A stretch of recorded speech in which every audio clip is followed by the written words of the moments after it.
In this video, we will learn how to combine first name, middle name and last name in Excel. So let's start this Excel sheet, and you can see here I have here 3 column: first name, middle name and last name. So here I'm going to combine these 3 column in one cell. So let's start. So I select here the first cell, then use here the concatenate function is equal to concatenate.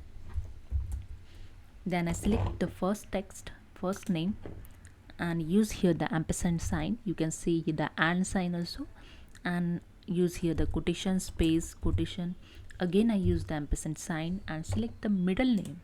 Then I use the comma and I use here the quotations space quotation ampersand sign, and I select here the third name, okay, last name, and just bracket close and just enter. So that's it. You can see all 3 name is combined in one cell. So you just drag below this formula, just select the cell and just double click on the corner dot, and you can see the full formula is copy paste in below cells also.